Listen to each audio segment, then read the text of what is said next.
The morning shift began like any other on Unity Station. The massive structure floated in neutral space, a symbol of cooperation between 47 different species. Inside the Grand Council chambers, representatives gathered in their usual spots. Some attended through holographic projections, their forms flickering slightly as quantum signals traveled across the galaxy. Others sat physically present, their varied anatomies accommodated by specialized seating designed for everything from the gelatinous vortex to the crystalline Shen. Ambassador Zixthar stood at the central podium, his forearms gesturing expressively as he discussed trade agreements. The Vrelny diplomat had a reputation for lengthy speeches, and today was no exception. He droned on about mineral rights in the Kess Nebula, while several representatives quietly worked on their data tablets, only half listening. In the monitoring station 3 levels below, junior analyst Kreoth sat surrounded by holographic displays. Her job was simple but important: track all communication traffic across the galactic network and flag any unusual patterns.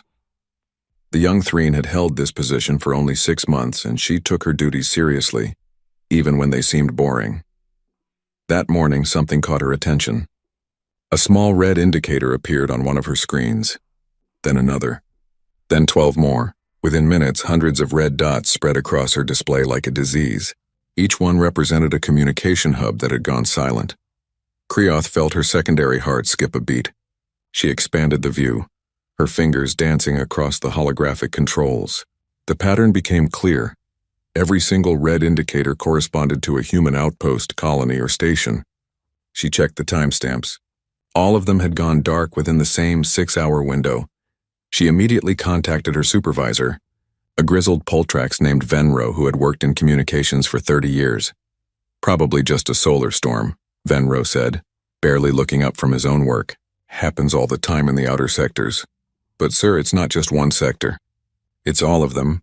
Every human facility across the entire galaxy went dark at almost the same time." Venro's expression shifted. He moved to her station and studied the displays.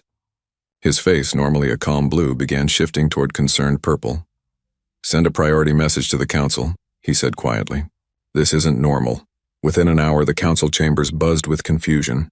Council Director Velmara, a tall Xanthari with silver skin that reflected the chamber lights, called for order. Her voice, amplified by the room's acoustic systems, cut through the noise.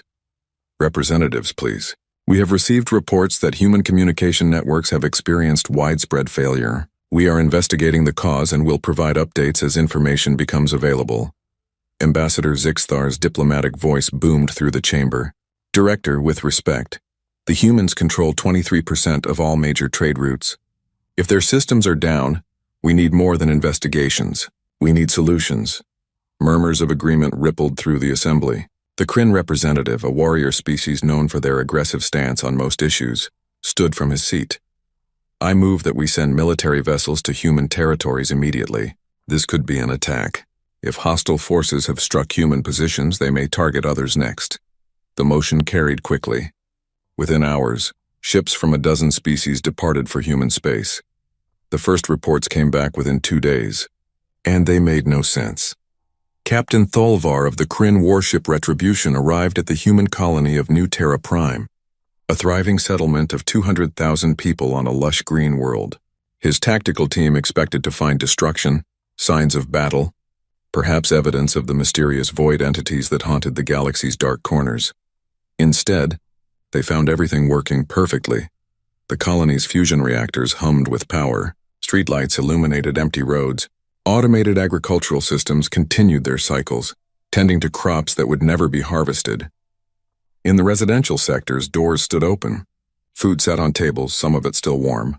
In one home, a child's toy hovered in midair, held by an anti-gravity field that had never been switched off.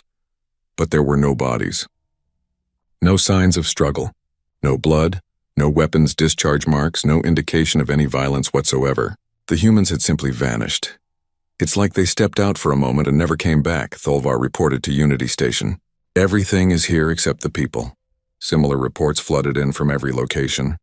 The human trading station at Crossroads Junction still had ships docked, their cargo holds full of goods ready for distribution. The human research facility on Titan's moon showed experiments in progress. Data still recording, but the scientists were gone. The massive human shipyards at Proxima Centauri had 3 destroyers in various stages of construction, robotic assembly arms frozen in place waiting for instructions that would never come. Earth itself presented the strangest picture. The birth world of humanity glowed with lights visible from orbit. Its cities functioned on automated systems. The massive orbital platforms that controlled weather and managed space traffic continued their tasks flawlessly. But on the surface, in the cities and towns and villages, there was no one home. Velmara stood in her private office, staring at the reports that continued to pile up. Nothing about this made sense. Mass evacuations didn't happen silently. Species didn't just disappear. There should be records, communications, some indication of what happened. She called for her best investigator, a Poltrax named Threnvol who specialized in xenoarchaeology and ancient mysteries. If anyone could make sense of this, it would be him.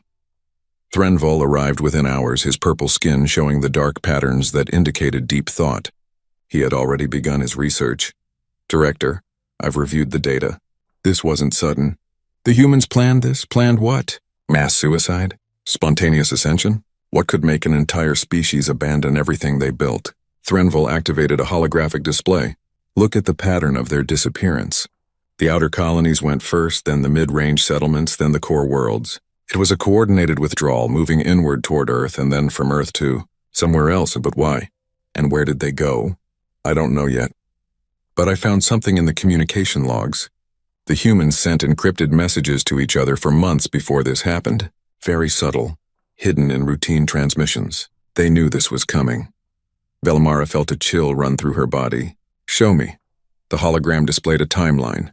Months of tiny encrypted data packets too small to trigger security alerts, bouncing between human facilities. Threnvol had managed to decrypt a few of them. Most are still locked, but the ones I can read mention something called the Great Gathering. They reference coordinates, but not in any format we use. And there's this phrase that keeps appearing. The experiment is complete. What experiment? Unknown.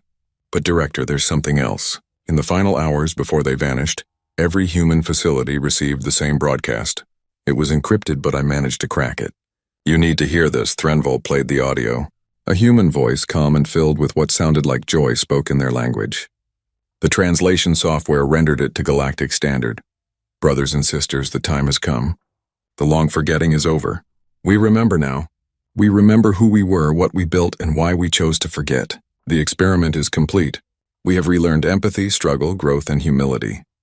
It is time to go home. Leave everything as it stands. Let it serve as a monument to what we rediscovered here. To all those we lived among, farewell. Perhaps one day you will understand. The cradle awaits us. The message ended. Silence filled Velmara's office. What does it mean? She asked quietly. I have a theory, Threnvol said, his voice uncertain. But you won't like it. Tell me, what if the humans weren't really newcomers to the galaxy? What if they were here long before any of us? Velmara wanted to dismiss the idea immediately, but something stopped her. She thought about humanity's strange technologies, their unusual resistance to quantum displacement, their odd genetic structure that seemed both primitive and impossibly complex. Continue your investigation, she ordered. Use any resources you need. I want answers. As Threnvol left, Velmara moved to her office window. Unity Station orbited a small moon, and from this angle she could see Earth in the distance.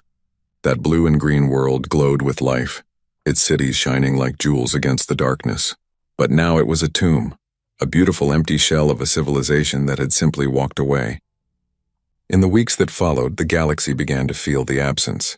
Human merchant vessels had carried 40% of all trade goods between the outer rim and the core worlds. Without them, supply chains collapsed. Colonies that depended on human shipments of medicine and food found themselves in crisis. The quantum communication relays, mostly maintained by human engineers, began failing one by one. The network that connected the galaxy started developing gaps. Messages that once took seconds now took hours or simply never arrived. Most critically, the border territories near the void zones reported increased activity. Raiders and hostile entities that had been held back by human peacekeeping forces now pushed forward unchecked. 3 colonies fell within the first month, their populations enslaved or killed. The Galactic Council met in emergency session. Anger and fear filled the chambers. "This is an act of war," the Kryn representative shouted. "The humans abandoned us deliberately, knowing what would happen." "Or they fled from something," another voice called out. "What if something scared them so badly they ran? Then what hope do we have?" A small species representative asked, their voice trembling. Velmara struggled to maintain order. The galaxy was coming apart at the seams, and she had no answers to give them. The humans had left behind functioning technology, infrastructure, and resources, but without the knowledge of how to maintain or repair them, everything would eventually fail. As the session descended into chaos, Kreoth appeared at Velmara's side with a data tablet. "Director, we just detected something. A signal from Earth. It's been broadcasting on a loop for weeks, but we only just noticed it. It's hidden in background radiation." Velmara took the tablet. The message was simple. Just a set of coordinates and a single word in human language. "Cradle." She looked at Kreoth. "Send these coordinates to Threnvol. Tell him to find out what's there." "Director, these coordinates point to a region marked as impassable on all our charts. The dead zones. No ship that has gone there in the last 1,000 years has returned." "Then maybe," Velmara said quietly. "The humans knew something we don't. Maybe they've always known." The truth was beginning to dawn on her, terrible and humbling. The galaxy hadn't been teaching humanity. Humanity had been teaching them. And now class was over. Threnvol stood in the archives beneath Unity Station, surrounded by data crystals containing thousands of years of galactic history. The lights were dim, and he preferred it that way. The darkness helped him think. For 3 weeks he had lived in these archives, barely sleeping, eating only when his assistant forced food into his hands. The mystery of the human disappearance consumed him. Every piece of evidence he uncovered only led to more questions, each more disturbing than the last. The galactic economy was collapsing. That was the simple truth no one wanted to say aloud. Without human trade vessels, entire sectors faced starvation. The Peltrax colony of Harmony 7 had lost 80,000 people to famine before relief ships finally arrived. The Xanthari mining operations in the Kess Nebula had ground to a halt because human-designed drilling equipment kept breaking down, and no one knew how to fix it properly. The quantum relay network was failing faster than anyone predicted. Communication between the core worlds and the outer rim now took days instead of seconds. Some colonies were completely cut off, their calls for help lost in the void. 3 more border settlements had fallen to raiders from the void zones, and without human peacekeepers, no one seemed able or willing to stop them. In the council chambers above, representatives shouted at each other daily. The Kryn hegemony demanded military action against humanity, though no one could explain how you attack a species that had vanished. The soft-scale coalition wanted to colonize abandoned human territories and claim their technology. Smaller species that had depended on human protection begged for help that no one could provide. But Threnvol ignored the politics. He focused on the past. The human archives on Earth had been left unlocked, a gift or perhaps a test. Threnvol had spent weeks digging through their records, learning more about humanity than he had ever imagined. What he found disturbed him deeply. Humans had arrived in the galaxy only 3,000 years ago. They appeared suddenly with colony ships emerging from unknown space, claiming to be refugees from a distant galaxy. The council of that era had been skeptical, but eventually granted them settlement rights in empty sectors. The humans were grateful, humble, and eager to integrate, but that story was a lie. Threnvol had found older records, buried deep in Earth's geological data. Human cities existed on Earth going back 300,000 years. Not primitive settlements, advanced cities with technology. They had simply been abandoned at some point, left to be reclaimed by nature, and then reoccupied by humans who seemed to have forgotten their own past. Even stranger, he found references in the oldest human mythology to the time before, when humans lived among the stars and built wonders that touched the heavens. Every human culture had similar stories, tales of a golden age, a fall, and a long darkness before they climbed back to the stars. Threnvol had dismissed it as mythology until he found the genetic records. Human DNA was wrong. Not alien, not diseased, but deliberately modified. Buried in their genetic code were sequences that shouldn't exist, markers that indicated intentional engineering on a massive scale. Whole sections of their DNA were locked, dormant, waiting for some trigger to activate them. He had seen these markers before years ago, during an expedition to the dead zones.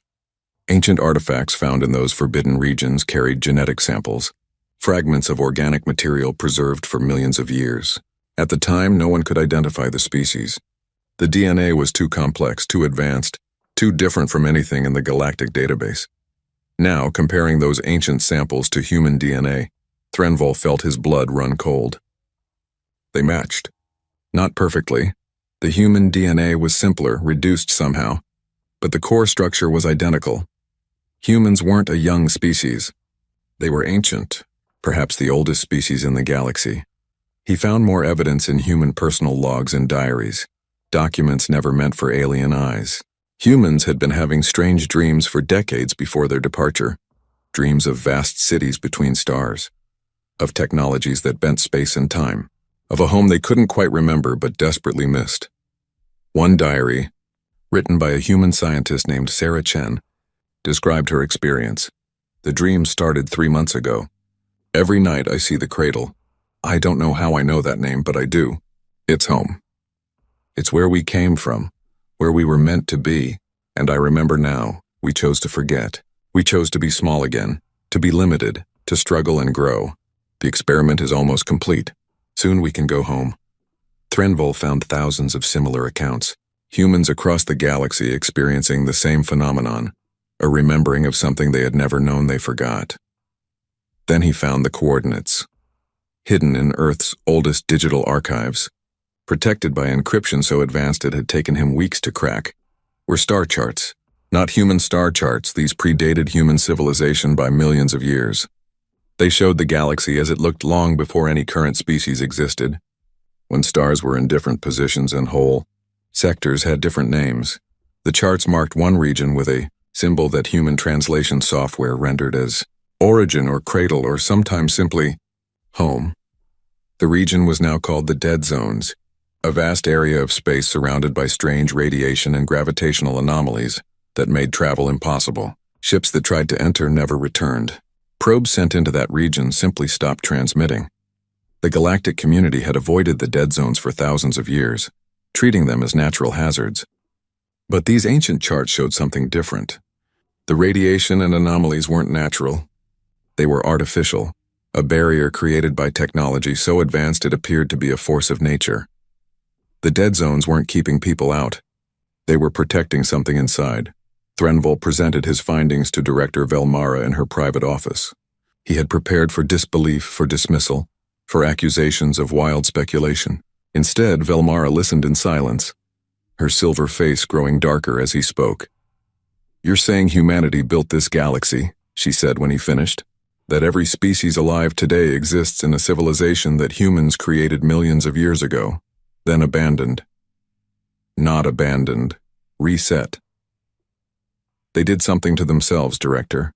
They deliberately reduced their own species, scattered themselves across the galaxy with false memories, and let themselves forget everything they once were. Earth wasn't a colony, it was a laboratory.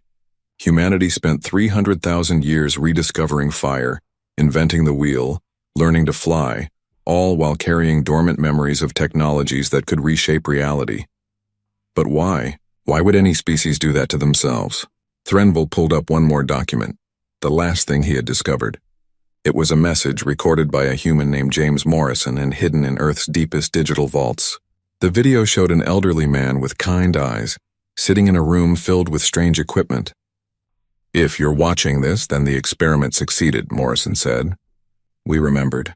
"I'm recording this before the reset, before we give up everything we know and become small again. Future generations will think I'm insane.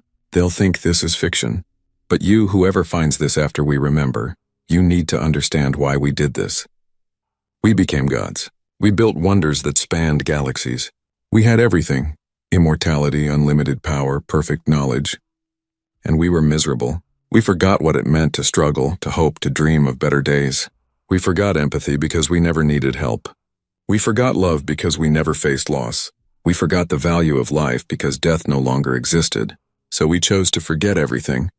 We decided to be human again in the oldest sense of the word, mortal, limited, small. We wanted to remember what it felt like to be helpless and scared and hopeful.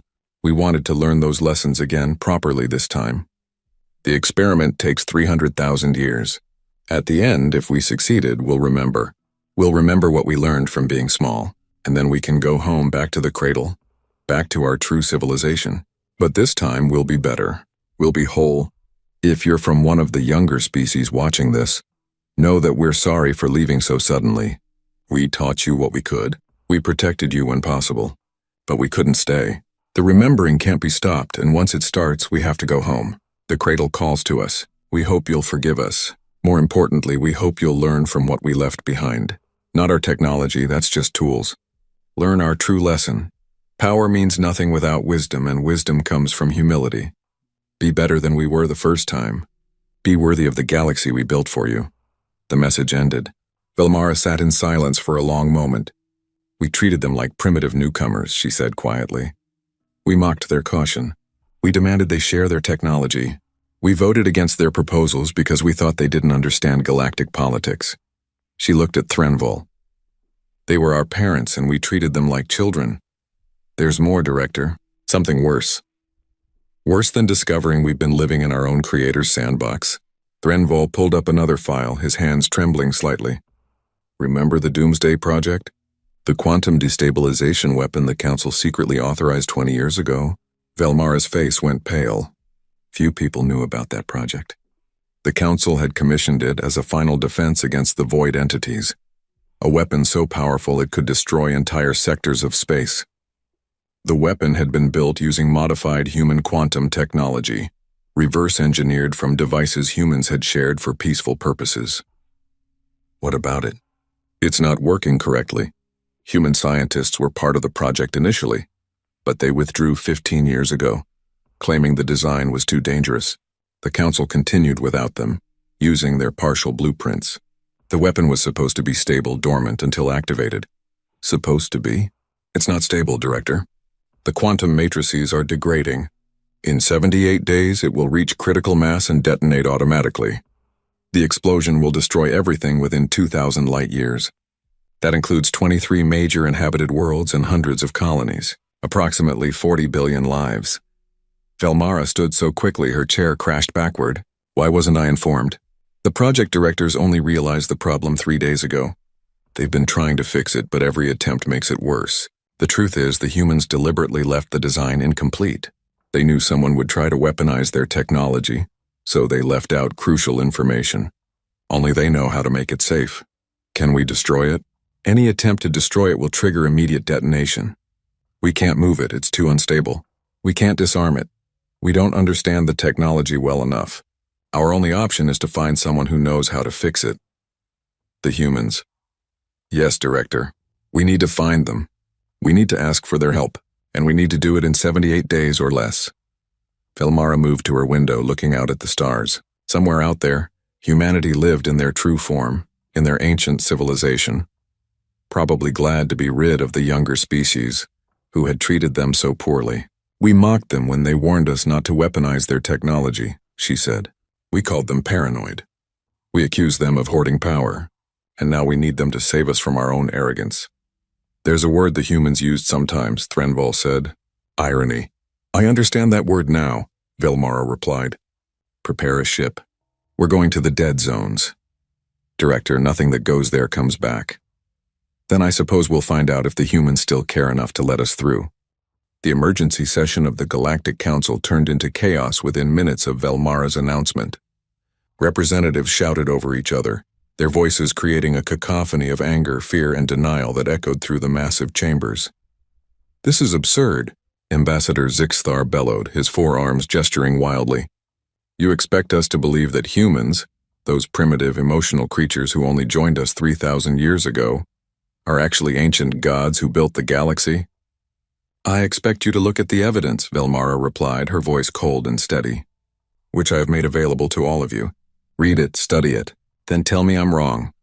The Kryn representative, Commander Zelkar, slammed his fist on his podium. Evidence can be faked. This is human manipulation, a trick to make us dependent on them so they can return as our masters. I say we should declare humanity hostile and prepare for war. War against what? A small voice called out. It was Representative Miri of the Pelith, a tiny species known for their logic and careful thinking. "Commander, the humans are gone." They left peacefully. They didn't take anything except themselves. If they wanted to rule us, why would they leave? "It's a test," Jelkar insisted. "They want to see how we react, to measure our weakness. When we're at our lowest, they'll return with demands." "Or," Trenval said, standing to address the assembly, "they left because they remembered they didn't belong here anymore. They remembered who they were and they went home. Just like the evidence shows." "I don't care about your evidence." The soft-scale representative rose, her scales shifting through angry shades of red. "What I care about is that 17 of my species' colonies are on the verge of collapse because human supply chains disappeared. We have children starving, old ones dying from treatable diseases because human medicine isn't arriving. Whether they're gods or primitives doesn't matter. They abandoned us and people are dying." A rumble of agreement moved through the chamber. This was the truth that united them all. Whatever humanity had been, whatever they were now, their departure had caused a crisis that threatened to tear galactic civilization apart. Velmara let them shout for a while, let them vent their anger and fear. Then she activated the chamber's priority override, a feature reserved for only the most critical announcements. All other sounds cut off instantly. "Representatives," she said quietly, her voice carrying to every corner of the vast room. 75 days from now, approximately 40 billion people will die. The quantum doomsday weapon we built using human technology is going to explode. We cannot stop it. We cannot destroy it. We cannot escape it. The only beings in the galaxy who might be able to save us are the humans, and we have no way to contact them." The silence that followed was absolute. "I am taking a ship into the dead zones," Velmara continued. "I will find the humans and I will ask, not demand, not order, but ask for their help. While I am gone, I suggest you all spend time reviewing how we treated humanity during their time among us. Read the proposals they made that we rejected. Study the warnings they gave that we ignored. Look at the technology they shared and the technology they refused to share, and ask yourselves why." She stepped down from the director's podium and walked toward the exit. Behind her, the chamber remained silent. The journey to the dead zones took 6 days, and Velmara used every moment to prepare. She reviewed decades of council records, reading through old session transcripts with new eyes. What she found made her increasingly ashamed. 47 years ago, humans proposed new safety standards for quantum drive technology. They showed data proving that current drives had a 0.003% chance of catastrophic failure. The council voted against the proposal, calling it unnecessarily expensive and overcautious. 3 years later, the passenger liner Bright Hope suffered quantum drive failure. 16,000 people died instantly. The humans had been right. 32 years ago, humans warned against colonizing Sector 88J. They provided extensive sensor data showing unusual subspace readings that indicated danger. The council dismissed their concerns as paranoid and approved colonization.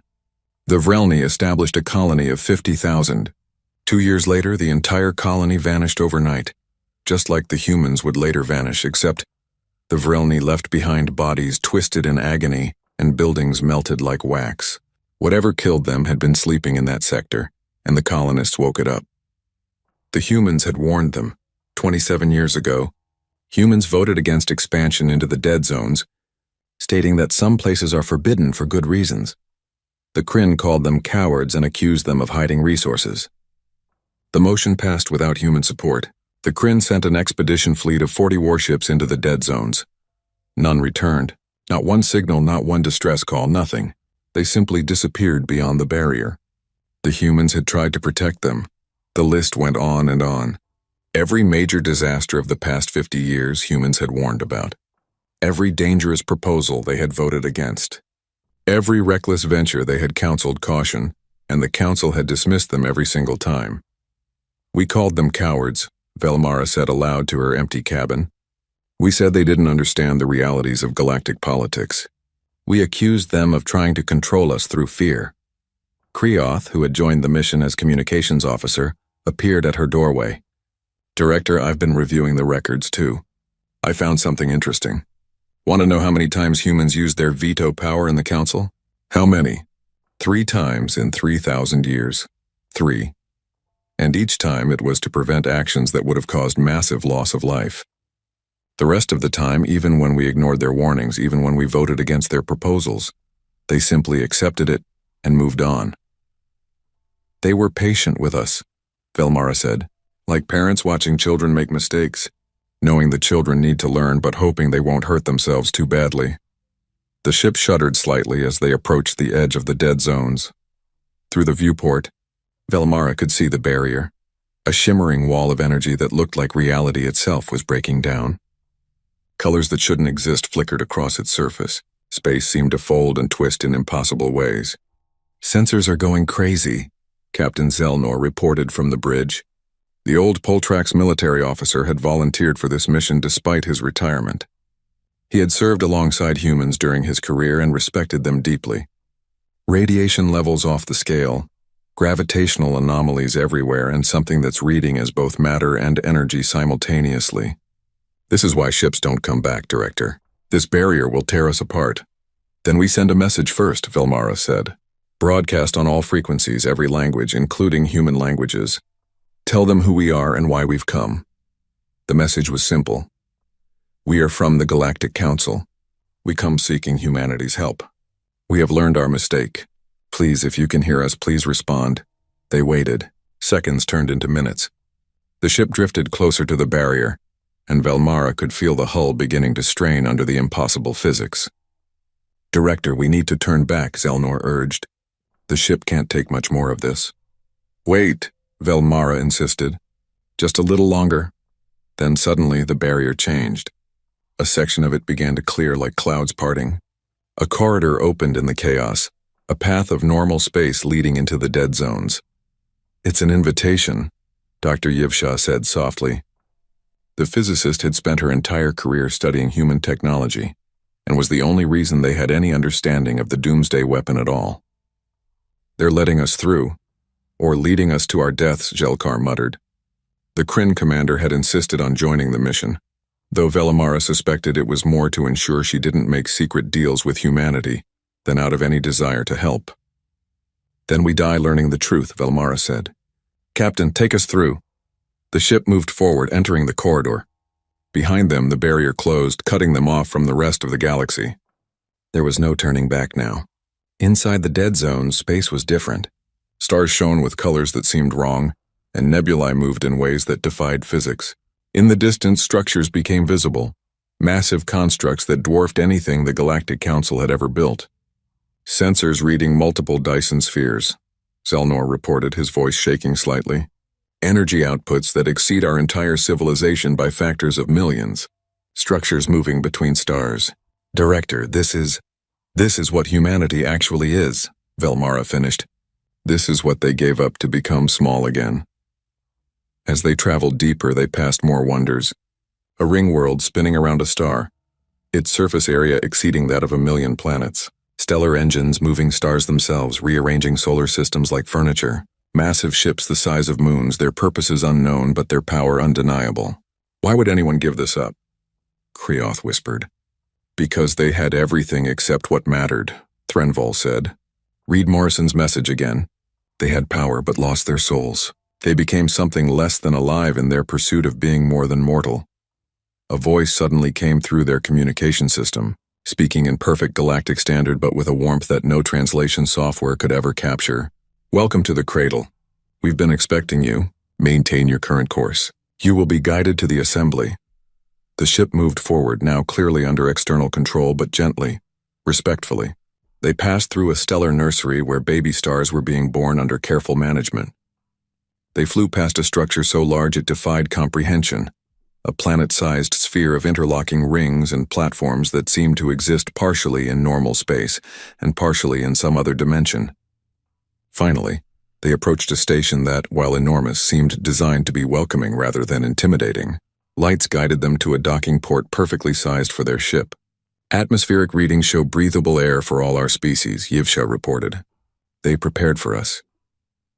They disembarked into a beautiful garden, an impossible green space floating in the void between stars. At the garden's center, a woman waited. She appeared human, elderly, with kind eyes and a gentle smile. But Velmara could sense something vast behind that simple appearance, like looking at an ocean and seeing only the surface while knowing infinite depths lurked below. Welcome, the woman said. I am the coordinator, the voice of humanity's collective consciousness. We are one now as we were before the forgetting. Please sit. Rest. You have traveled far and carry heavy burdens. Velmara found herself sitting on a bench that seemed to grow from the ground itself. The others joined her, even Jelkar, who looked uncharacteristically humble. You came seeking help, the coordinator said. The weapon you built is unstable. 73 days remain before it destroys 40 billion lives. You want us to fix it? Yes, Velmara said simply. We were wrong. About everything. We didn't listen to your warnings. We didn't respect your wisdom. We treated you as inferior when you were our superiors in every way, and now we're paying for that arrogance. But the price shouldn't be 40 billion innocent lives. The coordinator smiled sadly. We left you the pieces to solve this yourself. Every human scientist who worked on that project kept detailed notes. The solution is in those notes if you look carefully enough, but we knew you might not find it in time. We knew you might come here. This was another test, Threnvol said quietly. Everything is a test, the coordinator replied. Life itself is a test. We tested ourselves for 300,000 years. Now we're testing you. Testing us how? Velmara asked. The coordinator's expression became serious. Testing whether you learned anything from our time among you. Whether you can admit when you're wrong. Whether you can ask for help instead of demanding it. Whether you value life more than pride. She paused. You passed the first test by coming here with humility. But there is one more test to face. You must tell me, what have you learned? Velmara sat in the impossible garden, surrounded by her team, facing the woman who was and wasn't just a woman.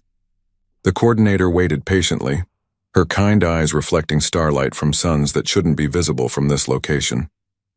Time seemed to move strangely here, like they existed in a bubble separate from normal reality. What have we learned? Velmara repeated the question softly. She had been preparing for this moment since leaving Unity Station, rehearsing speeches and arguments. Now faced with the reality of humanity's true nature, all her prepared words seemed hollow. I thought I knew, she began. I thought I could list our mistakes, acknowledge our failures, and that would be enough.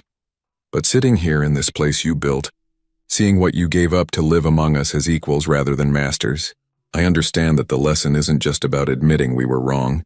She stood and walked to the edge of the garden, looking out at the megastructures floating in the distance. A Dyson sphere pulsed with energy that could power 1,000 civilizations. A stellar engine moved a star slowly, patiently, toward some destination only humanity could comprehend. This was power beyond imagination, and they had walked away from it. You could have ruled us, Velmara said.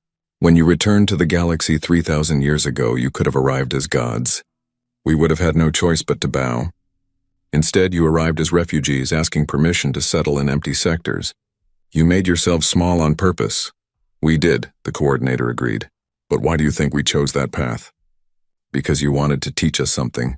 You wanted us to learn to value wisdom over power, cooperation over domination. Velmara turned back to face the coordinator. But we failed that lesson, didn't we? We saw your patience as weakness. We mistook your humility for ignorance. We treated your warnings as fear rather than wisdom.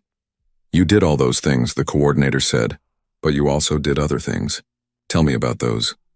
Velmara thought back through human history in the galaxy. It wasn't all conflict and dismissal. There were moments of genuine cooperation, times when the Council and humanity worked together beautifully. The Peleth Plague, Kreoth spoke up suddenly. 30 years ago, it was killing the Peleth by the millions. Human doctors worked day and night for months to find a cure. They saved my people. My grandmother was one of those they saved. The Zenthari crystal crisis, Velmara added. When our homeworld's crystal forest began dying, threatening our entire species' reproduction cycle, human botanists identified the problem and helped us fix it. They asked for nothing in return. Human merchants often traded at loss in poor sectors. Captain Zelnor said, I saw it personally.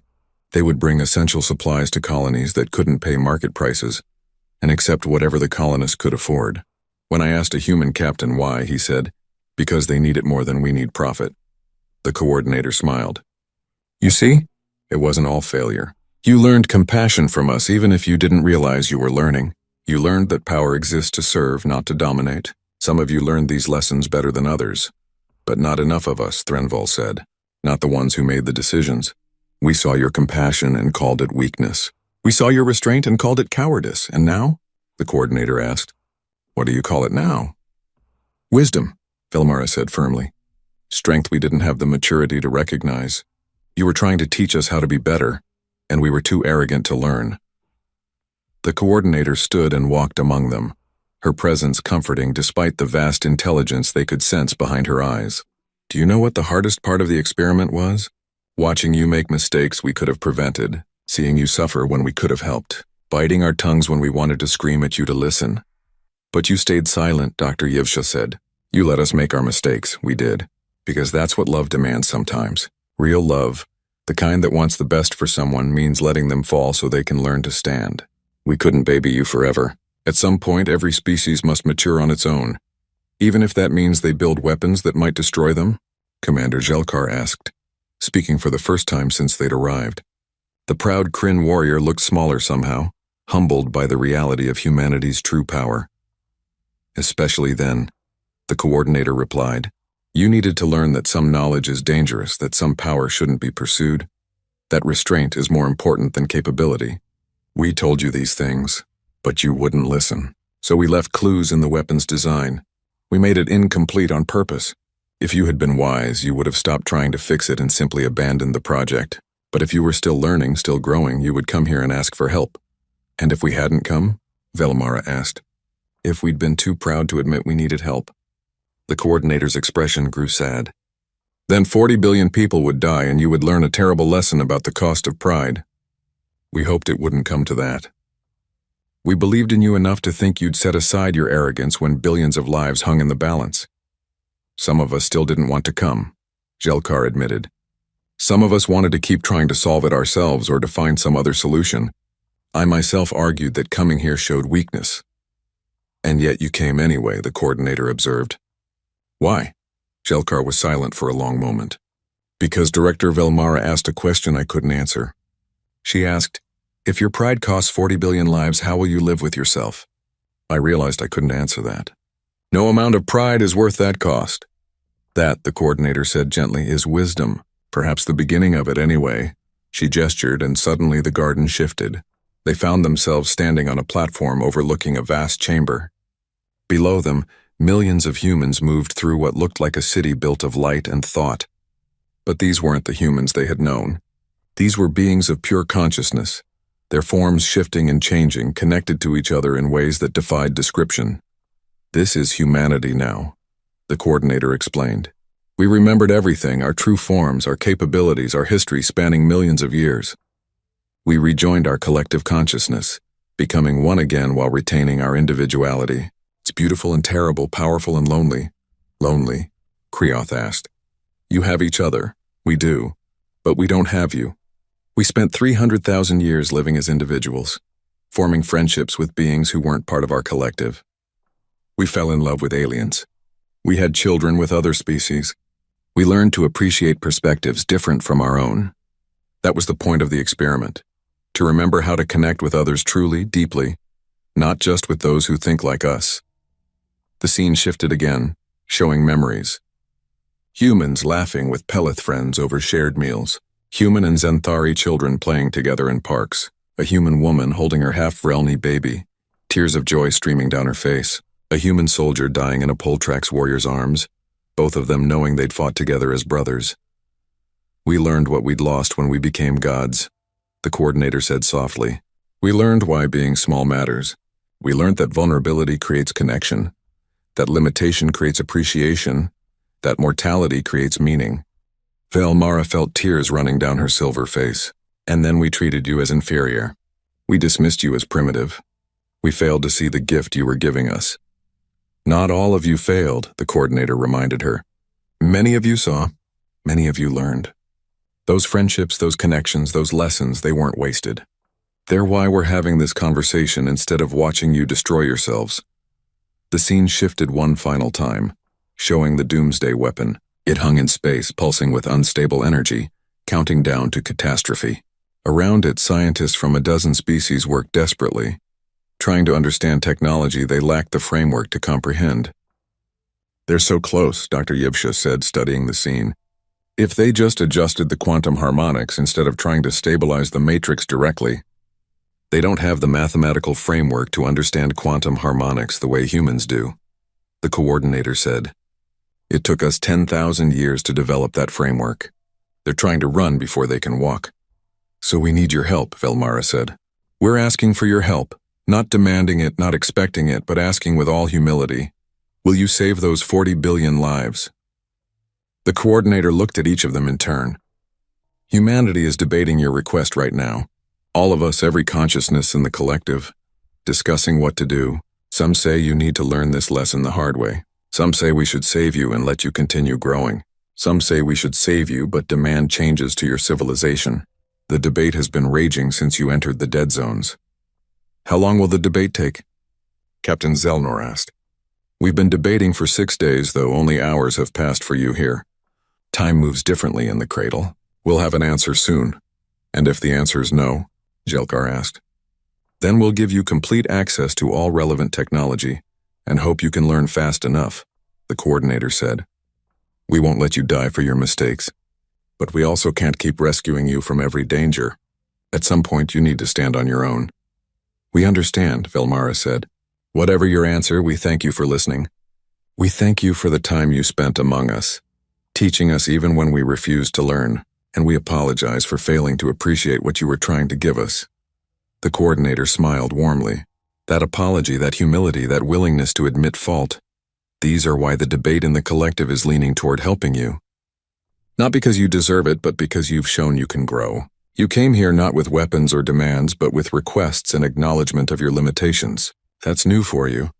It's new for our entire civilization, Threnval admitted.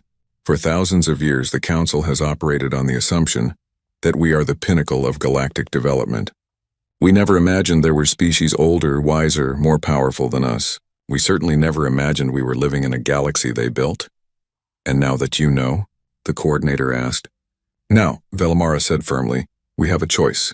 We can be humbled and resentful, bitter about learning we're not as special as we thought. Or we can be humbled and grateful, appreciative that we have teachers who care enough to let us learn at our own pace. I choose gratitude. I choose the same, Krioth said. One by one, the others voiced their agreement. Even Jelkar, after a long pause, nodded. We choose to learn, Velmara said. We choose to grow.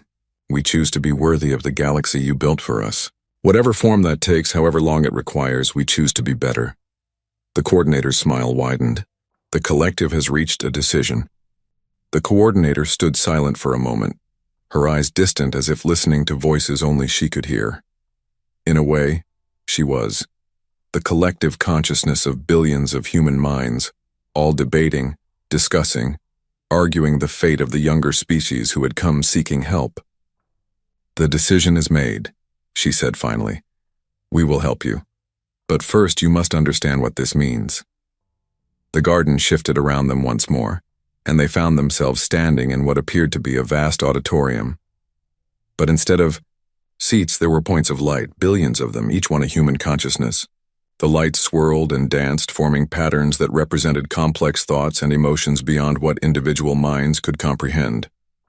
Humanity is not unanimous, the coordinator explained. We are one, but we retain our individuality, our different perspectives. 3 billion of us believe you should face the consequences of your actions. They argue that true growth comes from facing failure, that preventing the catastrophe robs you of an essential lesson. Velmara felt her heart sink. 3 billion. That was more humans than many species had in their entire population. 5 billion. Believe we should save you but demand significant changes to your civilization, the coordinator continued. They want oversight, monitoring, controls to prevent future mistakes. They believe you need guardians, not teachers. And the rest? Velmara asked quietly. 7 billion of us believe we should help you, ask nothing in return, and trust you to learn from this experience without our interference. They believe in you, despite your mistakes. They remember the friendships they formed, the love they felt, the connections they made during our time among you. They believe those connections weren't false, that the bonds formed during our experiment were real and valuable. The coordinator stepped closer to Velmara. I was the deciding vote. As coordinator, when the collective is divided, I choose the path forward. I chose to trust you. Why? Jelkar asked bluntly. After everything we did, everything we failed to learn, why trust us? Because of this moment, the coordinator said simply. Because you came here with humility instead of pride. Because you admitted your mistakes instead of hiding them. Because you asked for help instead of demanding it. These are not the actions of a species that cannot grow. These are the actions of children becoming adults, and adults make mistakes but learn from them. She gestured, and the scene changed again. They saw the doomsday weapon floating in space, its countdown ticking towards 0. But now, a small ship approached it, tiny compared to the weapon itself, impossibly small compared to the megastructures of the cradle, but somehow more significant than both. That ship will arrive at your weapon in 3 days, the coordinator said. It carries one human engineer, Sarah Chen, who helped design the original technology your weapon is based on. She volunteered to return to the galaxy and fix what you broke. One person? Dr. Yivsha asked. To fix something that has baffled our best scientists for weeks? One person who understands the technology in ways your scientists never could, the coordinator confirmed. Sarah will not only fix the weapon, but will explain the process step by step to anyone who wishes to learn. She'll make the knowledge available to all species freely and completely. No more secrets, no more hidden complexities. You'll finally understand the technology you tried to weaponize. What's the cost? Velmara asked. There had to be a cost. Nothing came free. No cost, the coordinator said. No demands, no control, no oversight. We'll fix the weapon, share the knowledge, and then Sarah will return here. We're not staying. We're not ruling. We're not even watching over you like worried parents. We're letting you grow up. But why? Krioth asked, confusion evident in her voice. You could rule the galaxy easily. You have the power, the technology, the wisdom. Why refuse? The coordinator's expression grew sad. Because we tried that before. Millions of years ago, we were the rulers of this galaxy. We built everything you see, controlled everything, managed everything. We had power beyond imagination, and it made us hollow. We forgot what it meant to live, to struggle, to hope. We became cosmic accountants, managing a civilization that ran perfectly but meant nothing. She walked among them, her form seeming both solid and ethereal, ancient and young. We learned that power without purpose is emptiness. Control without challenge is death. We learned that the most important thing in the universe isn't how much you can do, but why you choose to do it.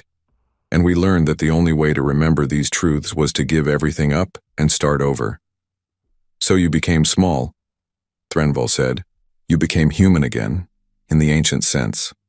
Mortal, limited, vulnerable. We did. And in those 300,000 years, we learned more than we had in millions of years as gods. We learned about love from relationships that could end. We learned about value from resources that were scarce. We learned about courage from facing dangers we couldn't simply erase. We learned about hope from working toward futures we might not see. The coordinator turned to face them all. Now we remember everything, what we were and what we became. We remember godhood and mortality, power and limitation. We're whole again, but not the same as we were before. We're better, and that's what we want for you. You want us to learn what you learned? Velmara said. We want you to have the choice to learn, the coordinator corrected. We can't force growth. We can't mandate wisdom. We can only provide opportunities and hope you choose to take them. This crisis, this moment of helplessness and humility, is an opportunity. What you do with it determines your future. Commander Jelkar stepped forward.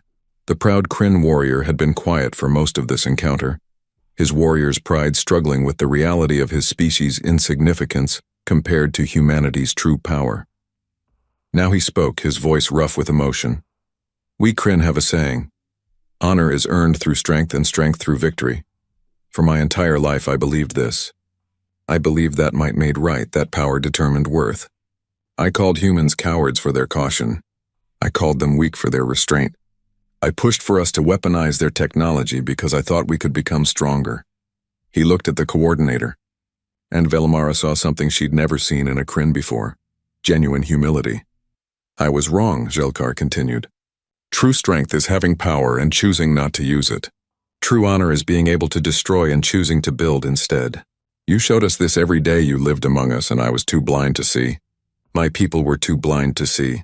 Not all of you, the coordinator said gently. Some Kryn understood. Some became friends with humans, learned from them, grew beyond the old warrior ways. Your species isn't lost, Commander. It's just learning. Will we survive the learning? Jelkar asked. That depends on you. On all of you. The coordinator looked at each of them in turn.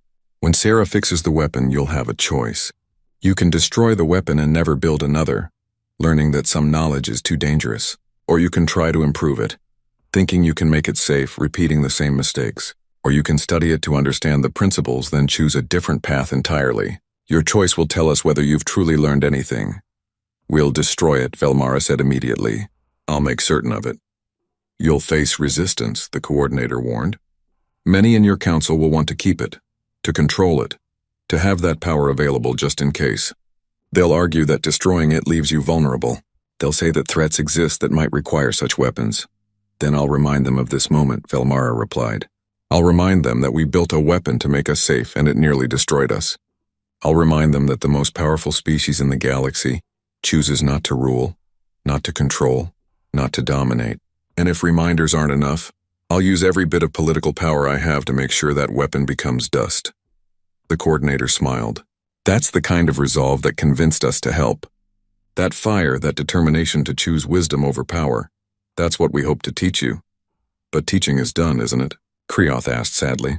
You're not coming back. You're staying here in the cradle and we're on our own. Not entirely on our own, Captain Zelnor said. They're leaving us their example. Every warning they gave that we ignored is recorded. Every piece of wisdom they shared is documented. Every friendship they formed is remembered. The humans taught us for 3,000 years. The lessons are there if we choose to learn them. Exactly, the coordinator agreed. We won't be watching over you, but we're not abandoning you either. We'll maintain embassies, small outposts where species can come to learn if they choose. We'll answer questions about technology, about history, about anything you want to know, but we won't interfere. We won't govern. We won't rescue you from every mistake. What about threats? Jelkar asked. The void entities, the dangers from dark space, the things even we don't understand yet. Will you help if we face something we truly can't handle? The coordinator considered this carefully. If the galaxy itself faces extinction, if there's a threat that could destroy all life, then yes, we'll intervene. But we'll wait until you've exhausted your own options first. You need to learn to defend yourselves, to solve your own problems. We can't be your eternal guardians. Fair enough, Jelkar said. Better to face dangers and grow stronger than hide behind protectors and remain weak. Now you're learning, the coordinator said with approval. The scene shifted one final time, and they found themselves back in the garden. But now a doorway stood open, showing their ship ready to depart. It's time for you to return, the coordinator said. Sarah's ship is already on its way. She'll arrive at the weapon in 3 days, as I said. Be ready to learn, not just how to fix the weapon, but why it needed fixing in the first place. Velmara started toward the door, then turned back. Will we see you again? Not humanity, but you specifically? Perhaps, the coordinator said. I'll be rotating into embassy duty in a few decades. I've grown fond of the younger species despite all their flaws. Or perhaps because of them. Perfection is boring. Growth is beautiful. Thank you, Velmara said simply. For everything. For your patience with us. For your kindness when we didn't deserve it. For trusting us now when you have every reason not to. Don't thank me yet, the coordinator replied with a slight smile. Thank me when you've proven we made the right choice. The team boarded their ship and began the journey back through the dead zones. The barrier opened for them again, and soon they were back in normal space heading toward Unity Station.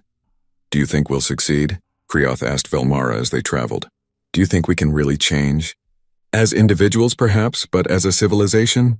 I don't know, Velmara admitted. Change is hard, especially for entire species. Some will resist. Some will refuse to learn. Some will call me a fool for wanting to destroy the weapon instead of keeping it.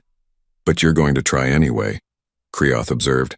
I'm going to try anyway, because the humans believed in us enough to give us another chance. The least we can do is try to be worthy of that belief. 3 days later, Sarah Chen's ship arrived at the Doomsday Weapon.